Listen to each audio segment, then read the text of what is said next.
Hey, everyone, it's the one and only magnificent bird, Beak, speaking to you today.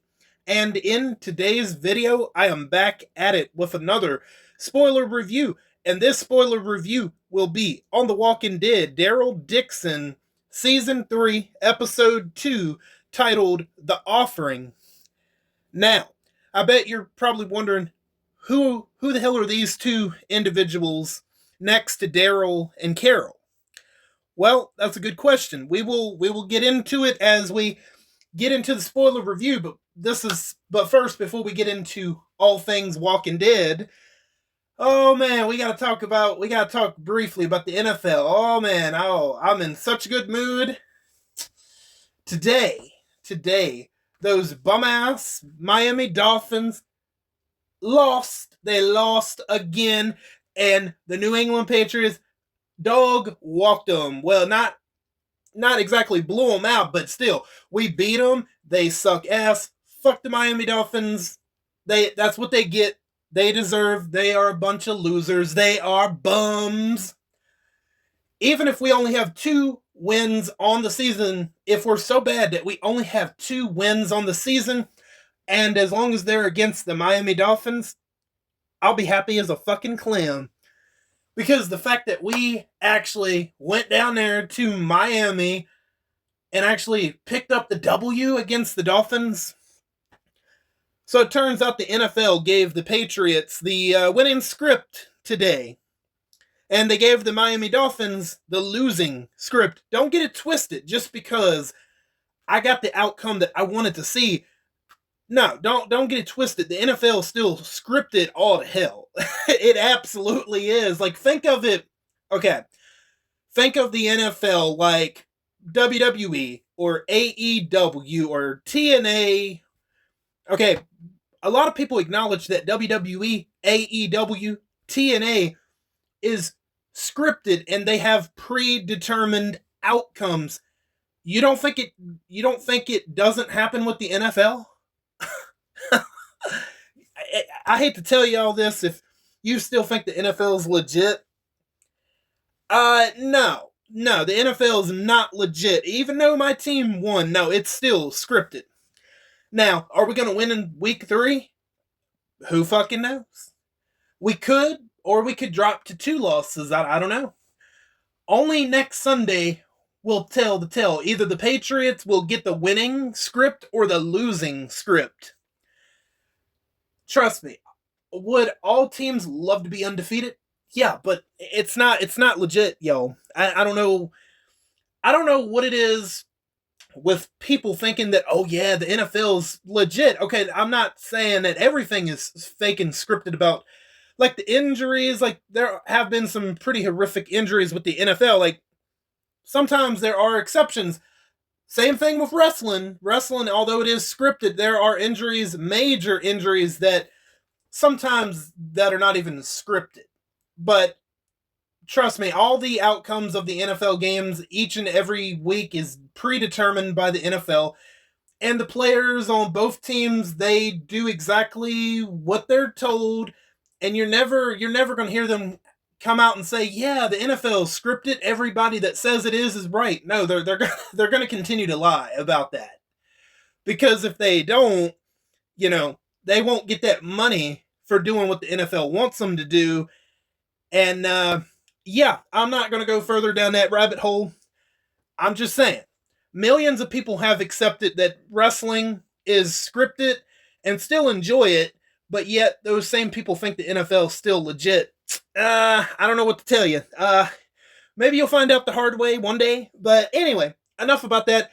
The New England Patriots beat the dog shit Dolphins, and fuck the Miami Dolphins. Woo, yes!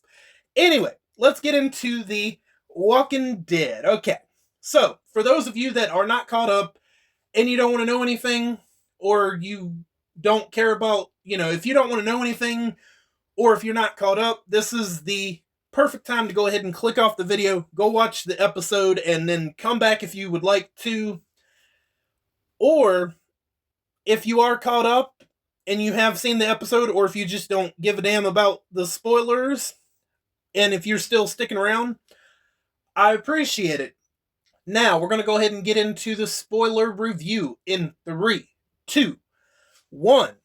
Okay, so did I like this episode better than the premiere of season 3? Yes, I most certainly did because there was a little bit more going on in this episode. We met some new characters, we met a new village. These are two of the new characters that we met, Roberto and Justin Tina. So, okay, let's go ahead and get into it. Oh, and for those of you that are wondering, okay, obviously Carol was found, but she wasn't kidnapped. I was thinking in my head that she was definitely kidnapped, but no, we find out very as soon as the episode opens that okay, Carol just wandered off. Like it was possible that she could have got kidnapped, but no. Carol wandered off. She was fine because it seems like Carol, who was still suffering from her fever from her infection, wanders from the hut to find a young couple by the water, Roberto and Justin Tina, who you see side by side with Daryl and Carol. And then eventually Daryl finds her angered. She's like, what the hell, where the hell were you? I was looking for you. He was concerned, obviously, because he thought something bad happened to her. But no, she's just like wandering off. Anyway, he found her. Everything's good. And then, Daryl, I mean, not Daryl, but Carol is telling Daryl to look at the young couple, but he's looking and he doesn't give a shit about them at first, but he's more worried about their damn supplies that they have. So Daryl is thinking of how can I get over there and take their supplies, because you need it, you're still sick, you're still running a fever from that infection from the piece of metal from the last episode where Daryl, he was fucking with Carol and said that, oh, I'm gonna have to cut a bunch of stuff out of you, but it was just like that little tiny piece of metal. So, but Daryl, he doesn't even get a chance to even strategize on how to take their stuff, because moments later, the young couple is found by the same group of men Daryl saw driving the military vehicle. Thankfully, he intervenes, saving the couple, but of course, he kills 3 of them, but of course, one of them gets away, and that's going to come back into play later in the episode. So, yeah, so one of them, unfortunately for Daryl, gets away. I mean, it doesn't seem significant at the time, but it will later. So, okay. Okay, so Daryl and Carol obviously struggle to understand Spanish, but the young woman, Justin Tina, speaks some English, and she's kind of arguing back and forth with her boyfriend, Roberto, who says that no, we need to get away. And then she's like, oh, my grandmother, she's a medic, she can help her. And because Daryl's like, forcefully, like, what are you talking about, right? Where did you come from? We need you two to take us there because she needs help, she's sick, she's got a fever, she's not well right now. So yeah, so Justin Tina instantly wants to help Carol, but her boyfriend Roberto argues against it as they fled from their home without providing a reason why. Well, we'll find out. We find out a little bit more as to why both Roberto and Justin Tina were leaving this. They came from this village, which is called. I believe it was called Souls, or something like that. Souls. I'm gonna just call it Souls. Not so like Souls or whatever. Okay, so I know it starts with an S, but anyway, okay. So, worried for Carol's health, Daryl draws his gun on them, ordering them to take them to their home that they're trying to leave. Upon their arrival in a gorgeous, thriving village in the mountains, which it is a pretty nice village, by the way, we meet a horse-riding, tough girl, Paz. We'll talk a little bit more about her. She just seems insignificant now, but she has a little bit more to do in the episode. And we also meet the leader of the community, Farico, or Uncle F, because Farico is Justina's uncle. Yeah, so Uncle F, or Farico. I'm sure I'm butchering his name, but anyway, I'll probably just call him Uncle F because it'll be easier for me to remember that. Okay, so yeah, Uncle F it isn't too fond of Justin Tina bringing in strangers, Carol and Daryl, into the village because I mean, he doesn't know these people, you know. So okay, so both Federico and Antonio, who happens to be Roberto's father, are angry with Justin Tina and Roberto for leaving. Although hesitant at first, Federico agrees to allow Daryl and Carol to stay in the village for 2 days so she can get help and get healed, you know. And they find solace in Roberto's home, where his father immediately takes a liking to Carol, as does their cat. The community is preparing for what they call the offering, where our possible villain of maybe the rest of the series is going to be introduced. So, so let's talk a little bit about what exactly the offering is.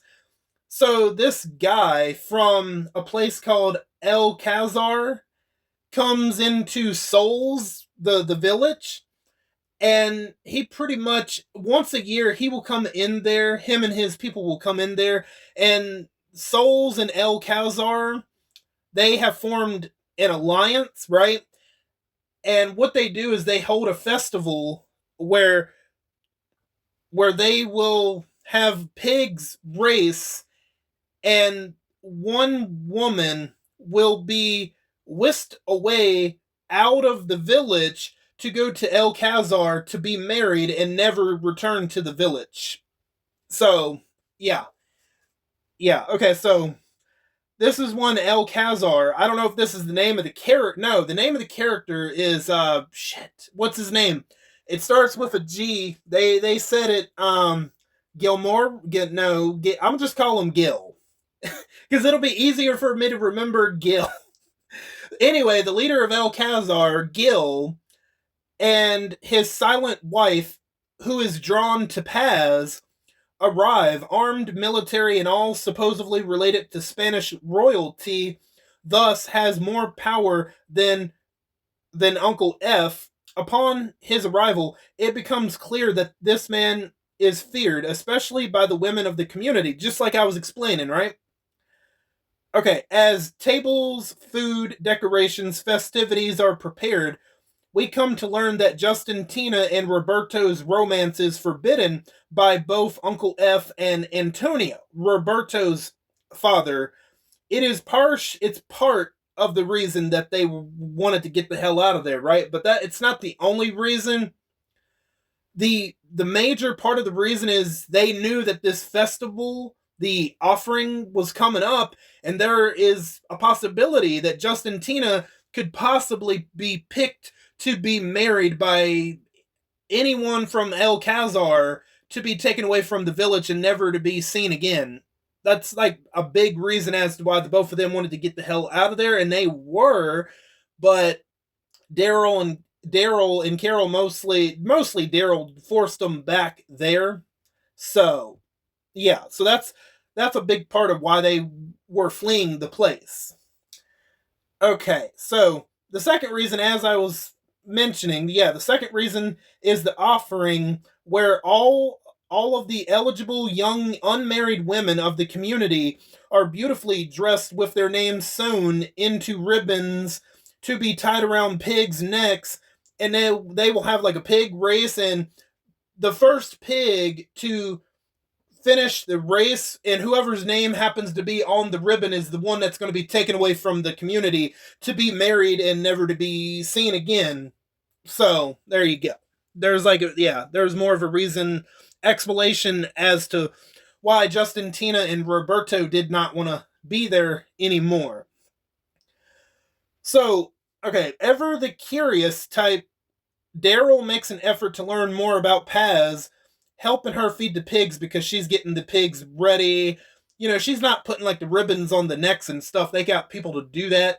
but she's just like getting them fed and ready for the pig race at this point. And so Paz goes off in a corridor, but before then, she gets handed a note from Gil's wife, which we will learn what that's about because, like, why is the wife of this pretty important and feared person handing some random woman a letter, like telling her to meet her or whatever, right? So Paz goes to meet with the wife, and what he doesn't expect is for her to meet secretly with very possibly the villain's wife, where it's implied that the two knew each other in the past, possibly hinting maybe they were romantically involved, and that woman got taken away long ago to be married to Mr. Gill. I know that's not his name, but that's the easiest way for me to remember his name. Anyway, okay. So Daryl is watching out of the corner of his eye. He's watching the exchange from afar, but he doesn't say nothing about it. He just, he keeps it to himself because he doesn't know exactly what's going on. So, okay, so the pigs race, right, because all of the girls, like there's like 5 or 6 of them. Justin Tina is one of those girls who is a possible candidate to be taken away if that particular pig wins the race with a ribbon with her name on it. So the pigs race and the winner has the ribbon removed, and the name that is revealed is now going to be traded to Alcazar's group in exchange for food, weapons, supplies. Like, could you imagine, like, being in a community and say if you have a daughter, if you have a daughter and then you form this alliance, but they want to take your daughters in order they want to take your daughters once a year they want to take your daughters, and in exchange, oh, we'll just give you weapons, food, supplies, but we're going to take someone that you know and love, and you'll never get to see them again. Like, I don't know, that's all kinds of fucked up. I know that type of shit used to happen. I don't know. I don't think that sort of behavior is, well, yeah, I mean, it's all kinds of fucked up. I'm not really going to speak on that, whether if that's actually like happening now and stuff. And I mean, you got Saudi Arabia and shit like that, which, other than that, I don't know how common that is, right? How they oppress women and all that shit. But anyway, that's not for this discussion. Anyway, let's let's get back to the Walking Dead. So, so Justin Tina has been spared 5 times already because she was thinking that, oh, okay, her name is going to be picked, but Justin Tina's name is not picked from the race. So Justin Tina has been spared 5 times already, which she and Roberto deduced to mean her luck will run out eventually. That's why they wanted to get the hell out of there, because they was afraid that that might happen to Justin Tina this time.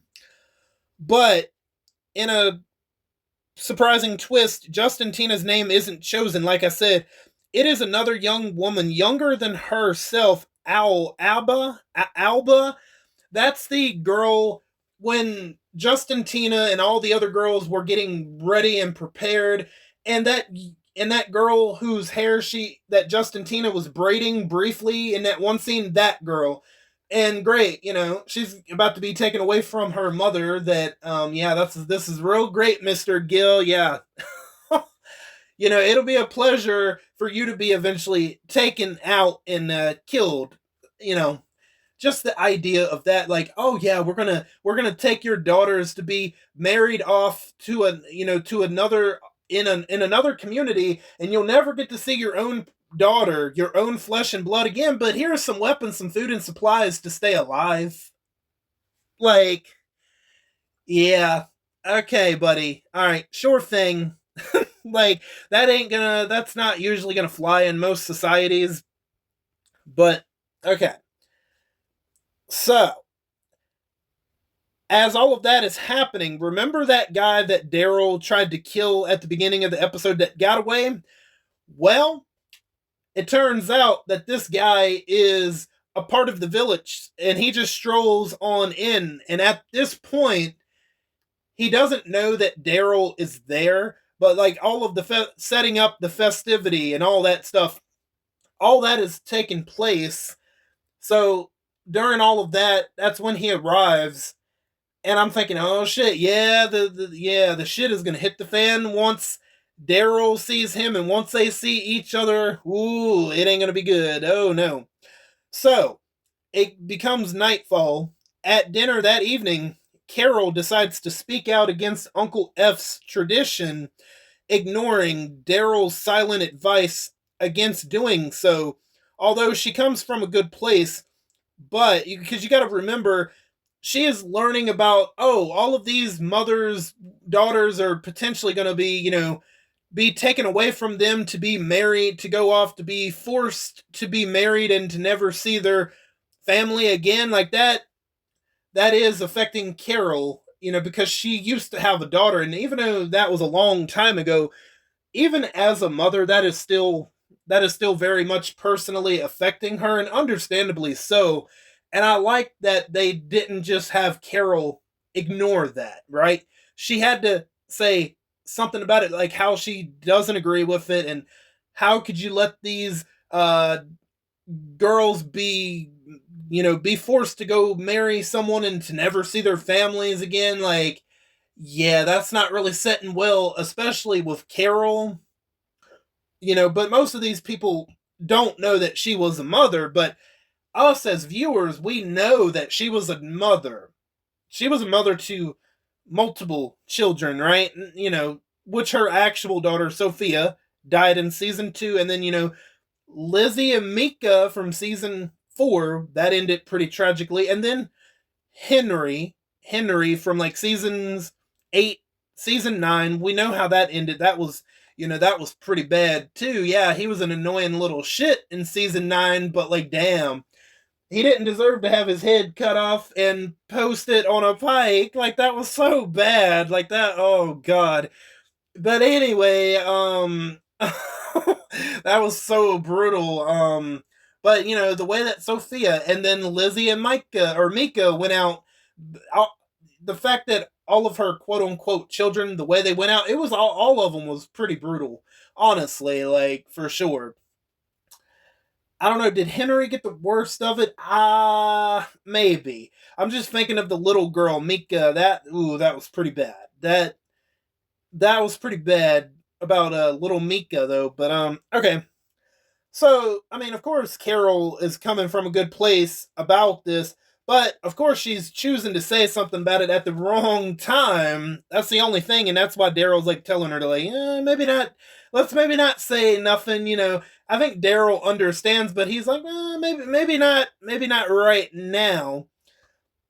So, okay, so yeah, she's choosing the worst time to go ahead and bring it up as Mr. Bad Guy is right there talking about Mr. Gill, yeah, because with him, like, with Mr. Gill seeing that Carol doesn't agree with what these traditions are that we have set, he's gonna look at that like, maybe we should take Carol, just because, or silence her, or something. I mean, you never know, right? And the last thing anyone wants is to make Uncle F and his community's life more difficult. Just wait until Mr. Gill leaves and then, like, say something about it. I mean, I guess that wouldn't be too bad, but Carol, like, I think it was like, it was getting to her the fact that these mothers are losing their daughters, not them being killed, but them being taken away and forced into marriage, right? She was like thinking of it like that, even though they're not going to be killed necessarily, they're being forced into marriage that they have no choice in, right? And that kind of, it was getting to her, and she just like, yeah, she had to say something about it. Carol is even scolded by Justin Tina's grandmother, the medic who helped, get rid of her fever and stuff. And, Justin Tina's grandmother, who is as unhappy about the situation as she is, would love to hear Carol's ideas on how to fix it. You want a solution, Justin Tina's grandmother? Get the hell out of the community. Or just get rid of or kill off Mr. Gill. That'll work. That'll will that work? Maybe, maybe not, but leaving might actually be, I don't know. Depending on how big Alcazar is, which that'll be kind of interesting to see how big that place might be, wherever that place is in Spain. So, okay, so during this exchange, Daryl notices the guy that he tried to kill who got away earlier eating at a table with a few others and decides to take matters into his own hands. So, yeah, so the other guy, Daryl is like, he doesn't say anything, but he's looking, he's like, oh shit, there's that guy that I tried to kill and he got away. Like, oh, damn it. What am I supposed to do here? He doesn't get all nervous, but you can see it like he's like, oh, he kind of just briefly looks down, acting like he's continuing to eat dinner. And once the guy notices Daryl, that's when he like kind of panics a little bit, and he tells Uncle F, he's like, thank you for dinner, but I think I'm gonna go lay down, or so he tells him something, and as he's talking to him, he grabs a little kitchen knife beside his plate, and he goes off to get away from the guy and those other two that were at the table with that one guy. So yeah, he's leading them to try to get away from him, to try to, what am I going to do with this little kitchen knife? No, I need to find something better, right? So okay, so yeah, Daryl notices the guy. Okay, so the guy decides to take matter. No, Daryl decides to take matters into his own hands. So he kills the three men because like throughout the chase, Daryl actually he finds this long, sort of like a sword, like a blade or something, and once he sees that, he's like, yeah, fuck this kitchen knife. Here we go. I got this long ass blade I can use to kill these people, these three people that are after me, because he knows that they're going to try to kill Daryl, and then they're going to tell Uncle F about Daryl. And yeah, it's going to cause a whole bunch of shit. So luckily, everybody's tied up at the festival. So Daryl's able to be kind of like a secret, like a sort of like a hitman here, and he proceeds to take them out with ease, which it was a pretty cool, badass scene. And he pushes one of the men. So there's like this little area with these walkers, and they like to use the walkers to patrol. Like they use the walkers outside the wall to help them patrol or some shit, right? So Daryl pushes one of the guys. He pushes the one guy that he tried to kill earlier, and he takes out the other two guys. And the guy is still hanging on for dear life, and he's like telling Daryl, he's looking up at him like, "Please help me, help me, right? Save me." But no, is Daryl is cold as ice. He is cold as fucking ice during this part, because he just looks at the guy dead serious, and he cuts his fucking fingers off, and well, that guy is no more as he falls into the pit of walkers down below. And I'm like, damn, Daryl, you a cold motherfucker. But here's the thing. They tried to kill Daryl first. So Daryl just beat them to the punch, right? So, hey, Daryl had to do what he had to do in that situation. You damn right. So, and while Daryl is killing those three men, Carol and Uncle F speak before the offerings closing celebrations, and Uncle F is pretty much just talking about how we like to burn old things and that we have our traditions, and I'll do what I have to protect my community and my people. And he's telling Carol, I hope you understand that. And Carol's like, yeah, I understand that. I get it. And yeah, so that's pretty much how the episode ends, with Daryl killing those three men, and the celebration or the festival pretty much wrapping up, or is about to wrap up, I'm assuming. So, in my opinion, I think, I know it's only 2 episodes, but I think season 3 of Daryl Dixon, I think is so far better than season 2 of Daryl Dixon. That's just my opinion. I feel strongly about that. Just this one episode, we got to learn all about this village. They have this alliance with these people called the El Khazar, with the leader, Mr. Gill, and how he once a year they throw a celebration, and how one of the unmarried women from the Souls village is going to pretty much be forced to be taken out of there and be forced into marriage and never see their families again. So Mr. Gill is, I think, clearly going to be the villain, most likely for the rest of the series, because you got to remember there is going to be a season 4.